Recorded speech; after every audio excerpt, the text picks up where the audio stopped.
नमस्कार दोस्तों, अल्फाजा diary bye DS में आपका स्वागत है।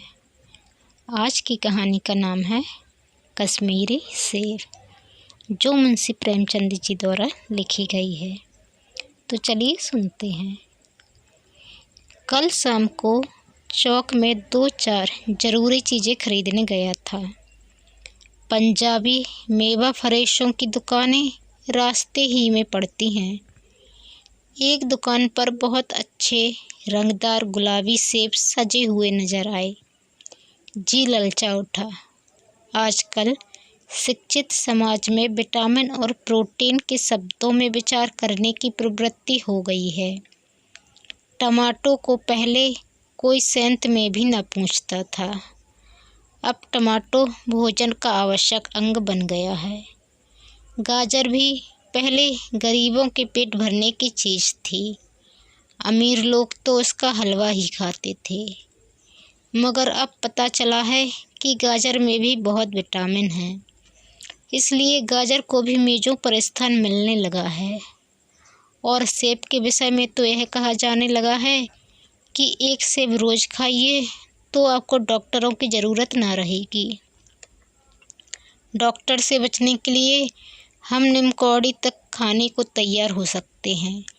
सेब तो रस और स्वाद में अगर आम से बढ़कर नहीं है तो घटकर भी नहीं।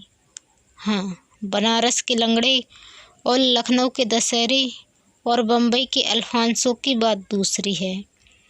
उनके टक्कर का फल तो संसार में दूसरा नहीं है। मगर उनमें विटामिन और प्रोटीन है या नहीं, है तो काफ़ी है या नहीं, इन विषयों पर अभी किसी पश्चिमी डॉक्टर की व्यवस्था देखने में नहीं आई। सेब को यह व्यवस्था मिल चुकी है। अब वह केवल स्वाद की चीज़ नहीं है, उसमें गुण भी है।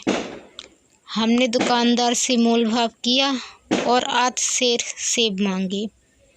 दुकानदार ने कहा, बाबूजी, बड़े मज़ेदार सेब आए हैं, खास कश्मीर के। आप ले जाएं, खाकर तबीयत खुश हो जाएगी। मैंने रूमाल निकालकर उसे देते हुए कहा, चुन चुन कर रखना। दुकानदार ने तराजू उठाई और अपने नौकर से बोला, लौंडे, 8 सेर कश्मीरी सेब निकाल ला, चुन कर लाना। लौंडा 4 सेब लाया। दुकानदार ने तौला, एक लिफाफे में उन्हें रखा और रूमाल में बांधकर मुझे दे दिया। मैंने 4 आने उसके हाथ में रखे। घर आकर लिफाफा ज्यों का त्यों रख दिया। रात को सेब या कोई दूसरा फल खाने का कायदा नहीं है। फल खाने का समय तो प्रातःकाल है। आज सुबह मुँह हाथ धोकर जो नाश्ता करने के लिए एक सेब निकाला तो सड़ा हुआ था। 1 रुपए के आकार का छिलका गल गया था।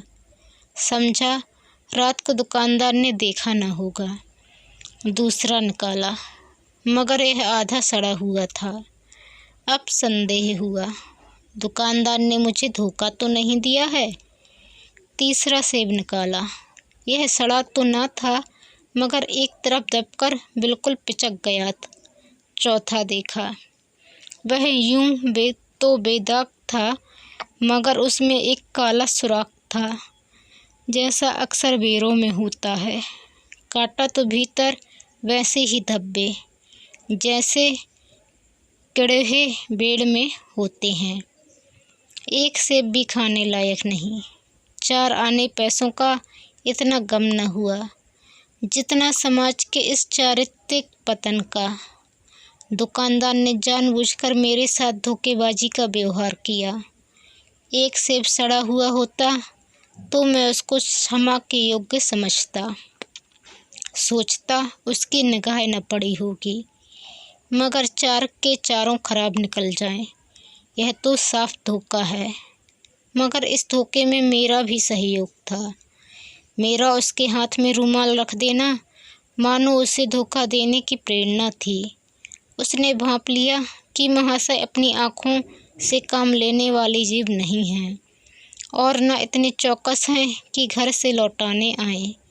आदमी बेईमानी तभी करता जब उसे अवसर मिलता है। बेईमानी का अवसर देना, चाहे वह अपने ढीलेपन से हो या सहज विश्वास से, बेईमानी में सहयोग देना है। पढ़े लिखे बाबुओं और कर्मचारियों पर तो अब कोई विश्वास नहीं करता। किसी थाने या कचहरी या म्यूनिसिपैलिटी में चले जाइए, आपकी ऐसी दुर्गति होगी कि आप बड़ी से बड़ी हानि उठाकर भी उधर ना जाएंगे। व्यापारियों की साख अभी तक बनी हुई थी। यूं तौल में चाहे छटाक आंध छटाक कस लें, लेकिन आप उन्हें 5 की जगह भूल से 10 के नोट दे आते थे तो आपको घबराने की कोई ज़रूरत न थी। आपके रुपए सुरक्षित थे। मुझे याद है, एक बार मैंने मुहर्रम के मेले में एक खोंचे वाले से 1 पैसे की रेवड़ियाँ ली थीं और पैसे की जगह अठन्नी दे आया था। घर आकर जब अपनी भूल मालूम हुई तो खोंचे वाले के पास दौड़ा गए। आशा नहीं थी कि वह अठन्नी लौटाएगा, लेकिन उसने प्रसन्नचित्त से अठन्नी लौटा दी और उल्टे मुझसे क्षमा मांगी। और यहाँ कश्मीरी सेब के नाम से सड़े हुए सेब बेचे जाते हैं। मुझे आशा है पाठक बाजार में जाकर मेरी तरह आंखें न बंद कर लिया करेंगे, नहीं उन्हें भी कश्मीरी सेब ही मिलेंगे। तो आपको एक व्यंग्यात्मक या कहिए शिक्षाप्रद कहानी कैसी लगी, कमेंट कर ज़रूर बताएं। चैनल पर नए आए हैं तो प्लीज़ चैनल को सब्सक्राइब कर बेल आइकन को क्लिक कर लें, ताकि वीडियो अपलोड होते ही आपको नोटिफिकेशन मिल सके। वीडियो पसंद आने पर लाइक और शेयर करना ना भूलें। धन्यवाद।